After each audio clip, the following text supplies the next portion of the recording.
On Mother's Day, my daughter-in-law canceled my seat at the table and announced, "The real gift will be when that witch ends up in a nursing home." On Monday, I canceled the check for her mortgage. "I'm glad to have you here. Follow my story until the end and comment the city you're watching from, so I can see how far my story has reached." I stood in my kitchen, arranging delicate pink roses in a crystal vase I had saved for special occasions. My Mother's Day gift for Christine, my daughter-in-law. The sunlight streamed through the windows, catching on the polished surface of the high, hand-painted teacup set I'd bought for her, a splurge I couldn't really afford on my fixed income, but I wanted her to feel special. 60 years old, and I still believed in trying. Still believed that if I just found the right gift, said the right words, somehow the wall between us would crumble. My phone buzzed on the counter. David, my son. My heart lifted as I wiped my hands on my apron and reached for it. "Mom," his voice sounded strained. "About tomorrow." Something in his tone made me grip the edge of the counter. "What about it, honey? I've got Christine's gift all ready, and I made those lemon cookies the kids love." A heavy silence stretched between us. "That's just it, Mom. Christine thought it would be easier to just keep it small this year. Family. Only." My hand froze midair. "But I am family." "You know what I mean, Mom." His voice dropped lower. "Just us and the kids. Christine's parents are coming too." The roses blurred before my eyes. "Her parents?" "Yeah, they're staying the weekend." I swallowed hard, fighting to keep my voice steady. "I see. Well, I could just drop by briefly. I won't stay long. I just want to give Christine—" "Mom, please don't make this difficult." The frustration in his voice cut through me like a knife. "Christine has been really stressed lately with the house renovations and everything." The house renovations. The house I'd helped them buy. The mortgage I'd been paying for them since David lost his job last year. The mortgage that had been draining my retirement fund month after month. "I understand," I said, though I didn't.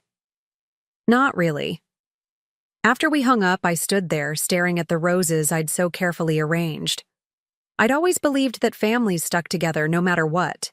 That belief had guided me through my hardest days after Robert died, leaving me alone with a 12-year-old son to raise. I picked up my car keys. I would drive by their house, just to drop off the gifts. I wouldn't even go inside. What harm could that do? 20 minutes later, I pulled up to their 2-story colonial. The house was quiet, no sign of anyone. Maybe they were out shopping for tomorrow. I was about to leave the gifts on the porch when I heard Christine's voice drifting through the open window. "No, Mom, don't worry about her showing up." Christine's laugh was cold. "I made sure David told her to stay away." I froze, gift bag clutched, to my chest. "She's not invited this year." A pause.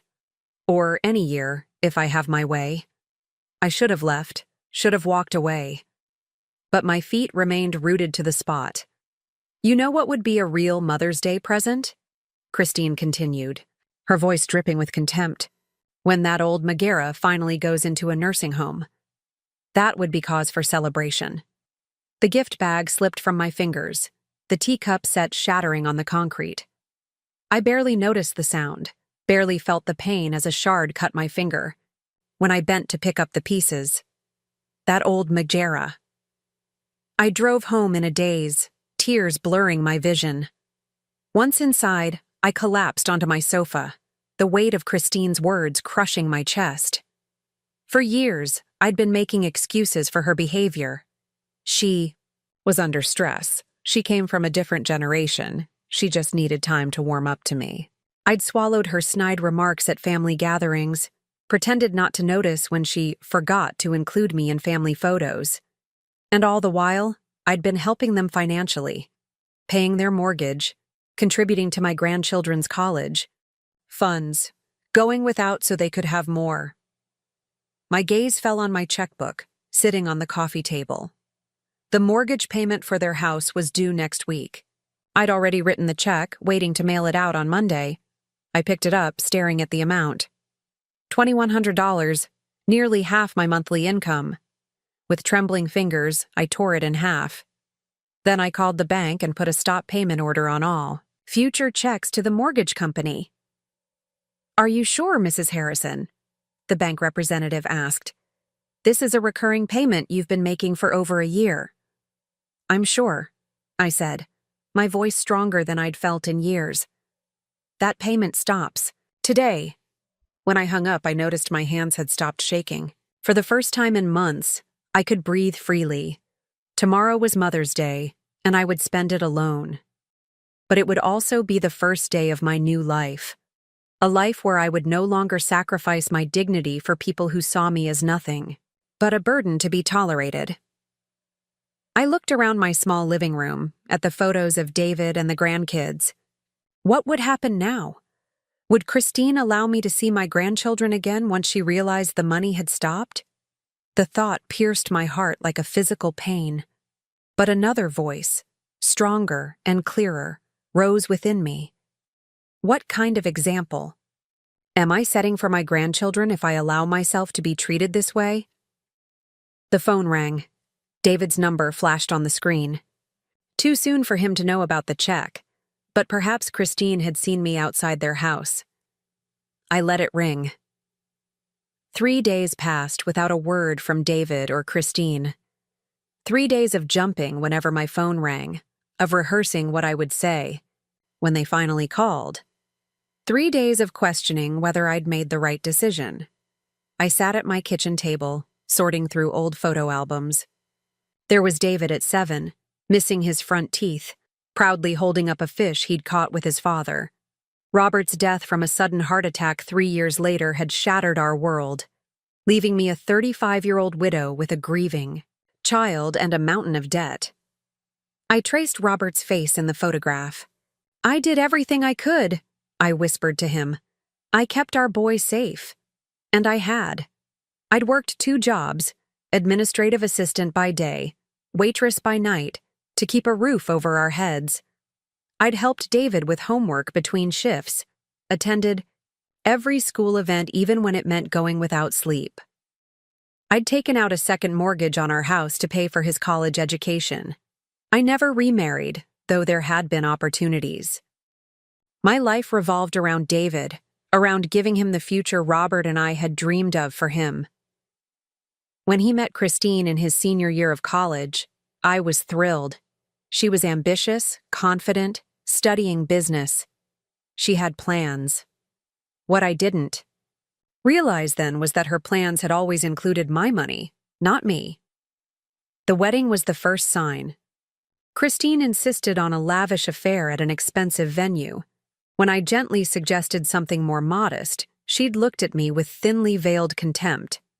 "This is our special day," she'd said. "We want it to be perfect. Don't you want that for your son?" Of course I did. So I withdrew money from my 401k, incurring penalties I couldn't afford, to give them the wedding of Christine's dreams. After they married, the distance grew. David called less frequently. Invitations to dinner became rare. When I did visit, Christine would find reasons to cut the visits short. There was always something. She had a headache, the kids were overtired, they had plans they'd forgotten about. Yet when they needed financial help, suddenly I was family again. 3 years ago, when they wanted to buy the Colonial in the upscale neighborhood, David had come to me, eyes downcast. "The bank won't approve us for the full amount," he'd admitted. "But it's the perfect house, Mom, in the best school district for the kids." I'd offered to help with the down payment, draining the last of my savings. But then David lost his job in the tech industry, downsizing, and they couldn't make the mortgage payments. Christine refused to move to a more affordable house. That's when I started paying their mortgage, a temporary measure that somehow became permanent. The phone rang, startling me from my memories. David's number flashed on the screen. This time I answered, "Where's the mortgage payment?" No greeting, no. "How are you, Mom?" Just anger. "Hello to you too, David. I said, my voice calmer than I felt. Mom? The bank called. They said the payment is past due. What's going on? I took a deep breath. I'm not making the payment anymore, David. What? His voice rose. You can't do that. Actually, I can. It's my money. But we had an agreement. You said you'd help us. That was before I heard what Christine really thinks of me. The words tumbled out before I could stop them. Before I found out I was uninvited from Mother's Day while her parents were welcome. Before I heard your wife say that me going to a nursing home would be a real cause for celebration. Silence. Then, you were spying on us? The accusation stung. No, David. I came to drop off gifts, and Christine was talking loudly enough for the neighbors to hear. She didn't mean it, he said, but his voice lacked conviction. She was just venting. About what? What have I ever done to her except give and give until there's nothing left for me? Another silence. I could almost see him running his hand through his hair the way he did when stressed, a gesture so like his father's. Mom, we need that money. We can't make the payment without it. Then sell the house, David. Get something you can afford. We can't do that. Now he sounded panicked. The market's down, we'd lose money, and the kids' school, those are your choices to make, I said, surprised at my own firmness. But I won't be paying anymore. Is this blackmail? His voice turned cold. You're using money to punish us because your feelings got hurt? Something broke inside me. After everything I'd sacrificed, everything. I'd given up. My son thought I was being petty. This isn't about punishment, David. It's about respect. My voice trembled but held steady. I've spent my entire life putting you first. I went without so you could have what you needed. I'm 60 years old with barely enough saved for retirement because I gave everything to you. And in return, you let your wife treat me like I'm nothing. That's not fair. No, it's not fair. None of this is fair. But I'm done. I paused, gathering strength. I love you, David. I always will. But I won't set myself on fire to keep you and Christine warm anymore. I hung up before he could respond, before my resolve could crumble. Outside my window, spring flowers were blooming in my small garden. I'd planted those bulbs in the fall, an act of faith that I would be here to see them flower. Now they're vibrant. Colors seemed like a sign, life continuing, beauty emerging even after the harshest winter. My phone buzzed with a text from David. We need to talk about this in person. I'm coming over tomorrow. I set the phone down without replying. Tomorrow would come soon enough. For now, I walked outside to my garden and began pulling weeds, my hands working in the rich soil. It was time to tend to my own life for a change. Time to see what might bloom if I redirected all that care and attention toward myself. The doorbell rang at precisely 10 o'clock the next morning. I'd been up since dawn, too anxious to sleep, rehearsing what I would say to David. I smoothed my hands over my cardigan and opened the door. David stood on my porch, his face drawn with tension. He looked older somehow, the lines around his eyes deeper than I remembered. Come in, I said, stepping aside. He walked past me without a word, his shoulders rigid. In the living room, he remained standing, hands jammed in his pockets. Would you like some coffee? I asked, reaching for normalcy in this decidedly abnormal situation. I'm not here for coffee, Mom, he said, his voice flat. I'm here about the mortgage. Of course, not to check on me, not to apologize for excluding me from Mother's Day. Just the money. I sat down on the sofa, suddenly bone-weary. Sit down, David, please. He hesitated, then perched on the edge of the armchair across from me. We need that money. The bank called yesterday. If we miss another payment, they'll start foreclosure proceedings. I told you my decision, I said, quietly. I'm not paying anymore. Because of some stupid comment Christine made? He ran his hand through his hair in frustration. She was just having a bad day. This isn't about one comment, I said. It's about years of disrespect, years of being treated like an ATM rather than a mother. That's not fair, isn't it? I opened the drawer of the side table and pulled out a small notebook. Do you know what this is? It's every financial gift I've given you and Christine since you got married. The down payment on your house, the money for renovations, the monthly mortgage payments, the loans that were never repaid. I opened it, turning pages. It's over $300,000, David. Almost everything I had saved for retirement. His face flushed. You never said those were loans. You offered to help. And you never declined, I countered. You never even said thank you. And all the while, Christine was making it clear how little she valued my presence in your lives. That's not true, David protested, but his eyes wouldn't meet mine. Last Christmas, I said, she accidentally forgot to tell me dinner had been moved up 2 hours. I arrived to find everyone finishing dessert. David shifted uncomfortably. That was a misunderstanding.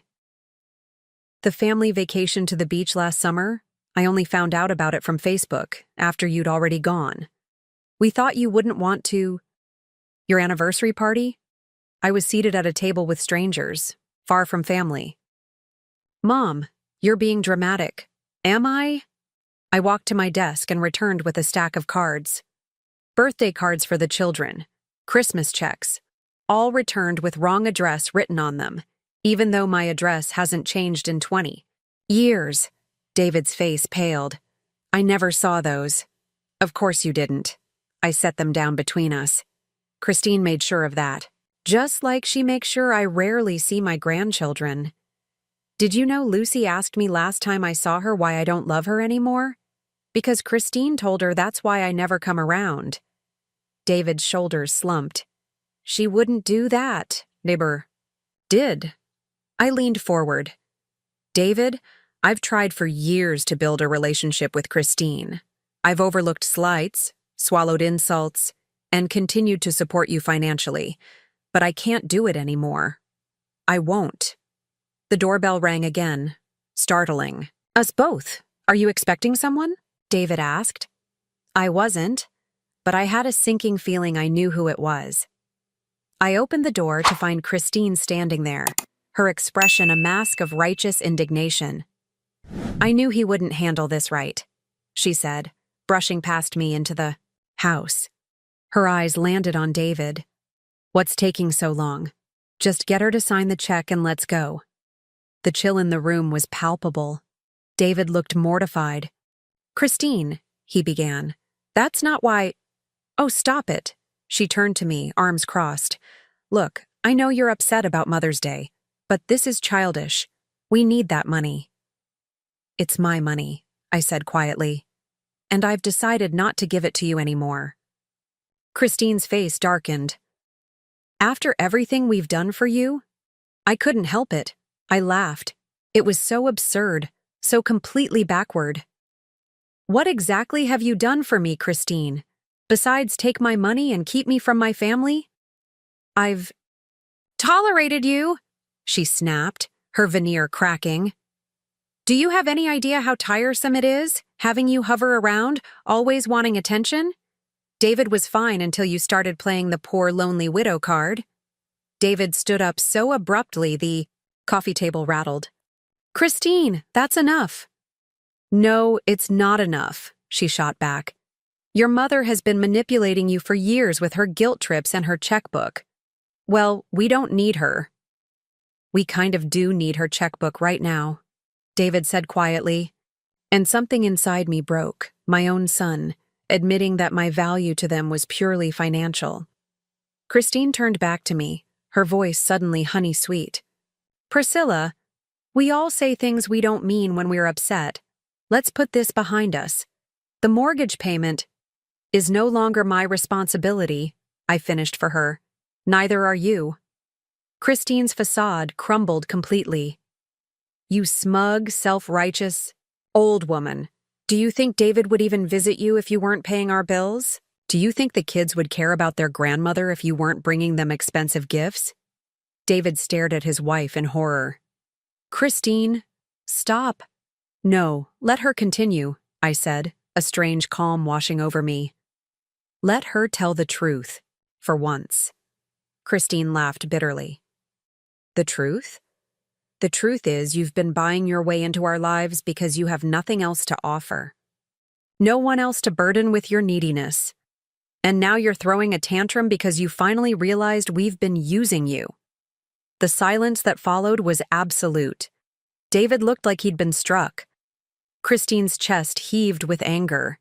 And I felt oddly liberated. Thank you for your honesty, I said, my voice steady. Now I'd like you both to leave. Mom, David began, but I held up my hand. I've heard enough, I said. We have nothing more to discuss. Christine grabbed her. Hers? Fine, come on, David, she's made her choice. David hesitated, torn between wife and mother. David, Christine's voice was a whip. Now. He looked at me, then followed her to the door. But before stepping out, he turned back. I didn't know, Mom. About the cards, about what she said to Lucy. I swear. I nodded once. Whether I believed him or not no longer mattered. When the door closed behind them, I sank onto the sofa, trembling not with sadness, but with a fierce, unexpected pride. I had finally stood my ground. The mask had fallen. Now it was time to see what lay beneath. The weeks following that confrontation passed in a strange haze. I moved through my days mechanically, grocery shopping, tending my garden, watching television programs I barely registered. The silence of my phone was deafening. No calls from David, no pictures of the grandchildren, no demands for money. The silence hurt, but less than I expected. There was a curious freedom in it, too. I was folding laundry one Wednesday afternoon, when my doorbell rang. Opening it, I found Lucy, my 11-year-old granddaughter, standing on my porch, her bike thrown haphazardly on the lawn behind her. Lucy! I gasped, pulling her into a hug. What are you doing here? Does your father know where you are? She shook her head, her eyes brimming with tears. Dad and Mom are fighting all the time, about the house and about you. I heard Dad tell Mom that the bank is going to take our house away. My heart sank. So it had begun. The foreclosure proceedings. I miss you, Grandma, Lucy said, burying her face against my shoulder. Mom said you didn't want to see us anymore, but I knew that wasn't true. I led her into the kitchen and set about making her favorite, hot chocolate with extra marshmallows, even though it was warm outside. Some situations required comfort food. Your mother wasn't telling the truth, I said gently, setting the mug in front of her. I've missed you terribly, Lucy nodded, sipping her cocoa. Dad's really sad all the time. He lost his job again last week. Mom keeps crying about the house. So that was why David hadn't called. On top of the mortgage trouble, he'd lost his job. Again. It was the third time in 5 years. The tech industry could be brutal. Are you and Dad fighting? Lucy asked, her eyes wide with worry. Is that why you're not helping with our house anymore? I took a deep breath, considering how to explain adult complexities to a child. Your dad and I have a disagreement about respect, about how family members should treat each other. Is it because Mom's mean to you? Lucy asked bluntly. I heard her tell Aunt Sarah that you were a controlling witch who needed to mind your own business. I nearly choked on my tea, out of the mouths of babes. It's complicated, sweetheart, I said finally. But I want you to know that none of this is your fault, and I love you very much. When I called David to let him know Lucy was with me, his relief was palpable. I'll come get her right away, he said, his voice tight. Let her stay for dinner, I suggested. I'll bring her home after. A pause. Christine won't like that. Christine doesn't have to know, I replied, surprised at my own boldness. Lucy came to me, David. She's worried about you two fighting all the time. Another, longer. Pause it then. Fine, but I'll pick her up. I need to talk to you anyway. David arrived just after 7, looking exhausted. Lucy ran to hug him, chattering about the cookies we'd baked and how I'd let her help deadhead the roses in my garden. Go wait in the car, sweetheart, David said, finally. I need to talk to Grandma. When she was gone, he stood awkwardly in my living room, hands in his pockets, just as he had weeks ago. But something had changed. The anger was gone, replaced by a bone-deep weariness. You lost your job, I said. He nodded. Budget cuts. They laid off 20% of the staff. And the house? We missed 2 payments. He sank into a chair, running, a hand over his face. The bank sent a formal notice. If we don't catch up within 30 days, they'll start foreclosure. I said nothing, waiting. Christine's parents can't help. Her dad lost most of his retirement in some investment scheme last year. They're barely getting by themselves. I'd never known that. Christine always spoke of her family as if they were financially secure. We're going to have to sell, David admitted. But like I told you, the market's down. We'll lose money. Maybe walk away with nothing after the bank gets its share. I'm sorry, I said, and I meant it. Not sorry enough to open my checkbook again, but sorry for the stress he was under. He nodded, then reached into his pocket and pulled out a crumpled envelope. I found these in Christine's desk drawer. I was looking for the mortgage paperwork and found, well, these. I opened the envelope to find birthday cards, Christmas cards, all from me to the children, all unopened. There were more, David said quietly. Going back years, she kept them all. Said she was protecting the kids from my manipulative mother. My hands trembled as I looked at the colorful envelopes, each containing gifts and notes of love that had never reached their intended recipients. I didn't know, David whispered. I swear I didn't know she was doing this. What about everything else? I asked. The way she spoke to me? The accidental exclusions from family events? He looked away. I knew about some of it. I told myself she was just territorial, that she'd warm up to you eventually. He met my eyes again. I didn't want to see it.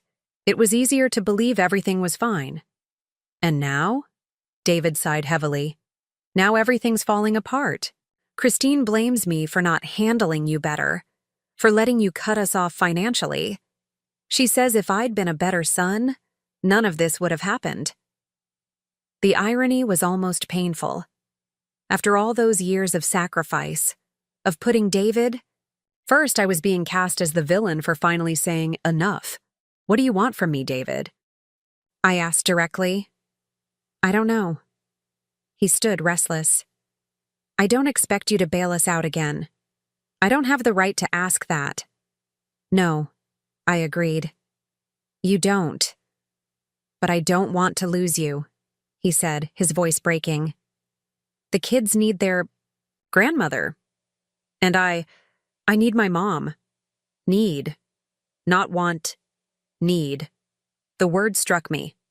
All these years, I'd been needed for what I could provide. Money, childcare, emotional support. Always giving, rarely receiving. I spoke to a lawyer last week, I said, changing the subject. About the house. David's head snapped up. A lawyer? Why? Because I've contributed over $150,000 to that house, I said. The down payment came from me. I've been making mortgage payments for 18 months. That gives me a financial interest in the property. David paled. You're suing us? No, I said. But I wanted to know where I stood legally.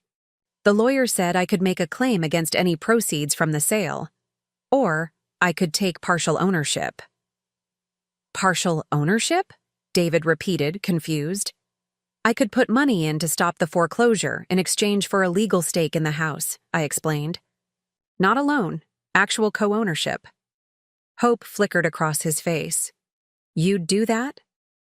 I'm considering it, I said carefully, but there would be conditions. What conditions? First, I would have regular, unimpeded access to my grandchildren. He nodded quickly. Of course. Second, I would be treated with respect. No more forgetting to invite me to family events. No more intercepted cards and gifts. Another nod, more somber. And third, I said, looking him straight in the eye, Christine would need to apologize. Not a fake apology, not a performance for your benefit. A genuine acknowledgement of how she's treated me. David's face fell. She'll never do that. Then, I guess we've reached an impasse, I said, rising to show him out. Because I won't compromise on my dignity anymore, David. Not even for you. He left with Lucy, shoulders slumped in defeat. That night, I sat in my garden as dusk fell, watching. Fireflies dance among my rose bushes. I thought about the house, about the grandchildren, about the complicated knot of love and resentment that tied me to my son. I hadn't said no, but I hadn't said yes either. For once, I was putting myself first, and it felt both terrifying and… Right, my phone buzzed with a text from David. Can we talk again tomorrow? Just us. I typed back a simple yes. Whatever happened next, I would face it on my own terms. The price of dignity was high, but I was finally willing to pay it. David arrived at my house the next morning, alone. I noticed immediately that he wasn't wearing his wedding ring. Coffee? I offered, trying to keep things normal, whatever normal was these days. He nodded, following me into the kitchen. We sat across from each other at my small table, the silence hanging heavy between us. Christine and I had a huge fight last night, he finally said, staring into his mug. About the cards she kept from the kids, about how she's treated you. I wrapped my hands around my own coffee, feeling its warmth. I'm sorry it's come to this, David. I told her what you said, about helping with the house in exchange for respect and an apology. He looked up, his eyes red-rimmed from lack of sleep. She said she'd rather live in a cardboard box than apologize to you. Despite everything, that stung. I see. I don't think she meant it, David said quickly. She's just proud and scared. She's never had to worry about money before. That's not true, though, is it? I said gently. You said her parents are struggling, too. David looked surprised. How did you know that? You mentioned it yesterday, that her father lost his retirement savings. He frowned, confusion crossing his face. I didn't know about that until last week. Christine always said her parents were doing great, that they were self-made, unlike you, who… He stopped abruptly. Unlike me? Who what? I pressed. Who… Coasted on Dad's life insurance and played the victim card, he admitted, looking ashamed. That's what she's been saying for years. I nearly laughed. Robert's life insurance had barely covered the funeral expenses. Everything I had, I'd earned. Through decades of hard work. David, your father's life insurance was $25,000. It paid for the funeral and kept us afloat for about 3 months. After that, I worked 2 jobs to support us. I know, he said quietly. I remember. Then why would you believe her? He had no answer for that. Where are you staying? I asked, changing the subject. At a motel near work. Well, near where work used to be. He gave a hollow laugh. I told Christine I needed space to think. And the children? They're with her. I'm going. To see them this weekend. He hesitated. I was hoping you might come with me. They miss you. My heart leapt at the thought of seeing my grandchildren, but caution held me back. What about Christine? She'll be at her yoga class. It's the one thing she won't give up, even with our money. Problems. So we're sneaking around behind her back? The idea didn't sit well with me. That's not a solution, David. I know. He ran a hand through his hair, a gesture so reminiscent of his father that my heart ached. But I don't know what else to do. She won't bend, and you won't bend, and the kids are caught in the middle. I sighed. He was right about one thing. The children shouldn't suffer because of adult conflicts. All right, I agreed reluctantly. But only this once. After that, we need a real plan. Thank you. He looked relieved, then hesitant. Mom, about the house. What exactly did the lawyer say? That I have options, I answered carefully. Given how much money I've put into it, I could make a legal claim? Would you? His voice was small. I understand if you want to, but it would. I haven't decided yet, I interrupted. But if I do help, it would be as a co-owner, not just handing over money. I'd need my name on the deed, David. He nodded slowly. That makes sense. As he stood to leave, he paused at the door. I'm sorry, Mom, for everything, for not seeing what was happening, for taking your help for granted. I know, I said softly. I've never doubted that you love me, David. But love without respect isn't enough. After he left, I went into my spare bedroom, which had become something of a storage room over the years. Boxes of old photographs, Robert's books, mementos from a lifetime. It was time to sort through them, to decide what to keep and what to let go. In one box, I found an old sketchbook. Art had been my passion before marriage, before motherhood, before the countless responsibilities that had swallowed my days.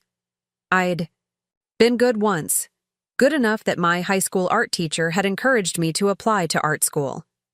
Instead, I'd gotten a practical degree in business administration, met Robert, gotten married at 22. The sensible path. The expected path. I flipped through the yellowed pages, surprised by the talent evident in those old drawings. Portraits, landscapes, still lifes rendered in careful charcoal strokes. Why had I stopped? On impulse, I drove to the art supply store downtown. The owner, a woman about my age with silver hair and paint-stained fingers, helped me select pencils, charcoal, watercolors. Getting back into it? She asked as she rang up my purchases. After 40 years, I admitted. I don't know if I still can? She smiled, handing me the bag. It's like riding a bicycle. The muscle memory is there, waiting for you to wake it up. That evening, I set up a small easel by the window and began to sketch the view of my garden. My strokes were hesitant at first, rusty from disuse. But gradually, as the sunset painted the sky in shades of pink and gold, something inside me remembered. Something woke up. The next day, I visited the community center and found they offered art classes 3 times a week. I signed up immediately, ignoring the flutter of nervousness in my stomach. When was the last time I'd done something purely for myself? By week's end, I'd attended my first class, watercolor basics. The instructor, a gentleman named Ellis with kind eyes and patience to spare, had praised my natural sense of composition. You've done this before, he'd said, and I'd nodded, unable to explain the complex emotions that simple acknowledgement triggered. In class, I met Martha, a widow like me, who invited me to join her and some friends for coffee afterward. I surprised myself by saying yes. The coffee shop was warm and inviting, filled with the rich aroma of freshly ground beans. Martha's friends, Judith, Eleanor, and Doris, welcomed me without hesitation, drawing me into their conversation about books, politics, and the upcoming art exhibition at the local gallery. You should submit something, Judith suggested when I mentioned I was picking up art again. The deadline's not for another month. Oh, I couldn't, I protested. I'm just a beginner. Again. We're all beginners again at something, Eleanor said. Wisely. That's the beauty of our age. We get to reinvent ourselves. Reinvention. The word lingered in my mind as I drove home, as I prepared for bed, as I lay awake thinking about the weekend, about seeing my grandchildren, about the house and Christine and all the tangled threads of family that still bound me, even as I was discovering this new part of myself. For the first time in years, perhaps ever, I wasn't defined solely by my roles. Mother, grandmother, financial supporter. I was becoming something else, something more. I was becoming myself. A year passed, bringing changes I never could have imagined that terrible Mother's Day when Christine's words had shattered my illusions about my place in my son's family. It is Mother's Day again. The morning sun streams through my kitchen windows as I arrange a bouquet of tulips from my garden. The house smells of cinnamon and sugar, homemade rolls rising in the oven, a recipe I'd perfected over the winter. The doorbell rings, and I smile, knowing who it is. Grandma! Lucy and James rush in, arms outstretched for hugs. Behind them, David stands with a wrapped package and a sheepish grin. Happy Mother's Day, he says, kissing my cheek. Something smells amazing. Cinnamon rolls, I tell him, accepting the gift. Your favorite. Lucy tugs at my hand. Grandma, wait till you see the painting I made at school. Dad brought it for you. I can't wait, I say, genuinely excited. At 12, Lucy has shown a real talent for art, a talent I've encouraged with supplies and lessons. As we settle in the living room, so much brighter now with my own watercolor landscapes hanging on the walls, I can't help marveling at how much has changed. The house, David and Christine's beautiful colonial, had gone into foreclosure after all. Despite my lawyer's assurance that I had a valid claim on the property, I chose not to pursue it. Some prices were too high, even for justice. David and Christine separated 2 months after our confrontation. The combination of financial stress and exposed lies proved too much for their marriage. Christine moved in with her sister in California, taking the children with her. David found an apartment near his new job, a step down from his previous position, but steady work at a smaller tech company. The separation wasn't easy on anyone. The children called me weekly, their voices full of confusion and hurt. Christine, surprising us all, hadn't poisoned them against me. Perhaps losing everything had humbled her, or perhaps she simply lacked the energy for ongoing warfare. David visited them monthly, and gradually, a co-parenting routine emerged. Then, 6 months ago, Christine announced she'd met someone new. She wanted to stay in California permanently, but was willing to let the children spend summers and holidays with their father. David had been devastated, both by the finality of his marriage ending and by the prospect of seeing his children only part-time. But he'd also found a strange new resilience. Mom, he'd called me one night, his voice stronger than I'd heard in months. I'm going to ask for full custody. Are you sure? I'd asked, concerned about what that would mean for him and for the children. I'm sure, he'd said. Christine's not a bad mother, but her life is going in a different direction now. And the kids miss home, their friends, their schools. They miss you. That last part had brought tears to my eyes. To everyone's surprise, Christine hadn't fought him. She'd agreed to let the children return to their father, with generous visitation, rights for herself. Her new relationship was moving quickly, and her new partner had children of his own. A ready-made family was apparently more appealing than fighting for custody of her existing one. And so, 3 months ago, Lucy and James had returned home with their father. David had found a modest house to rent, not far from my own. And suddenly, I was back in their lives, not as a checkbook, but as a grandmother.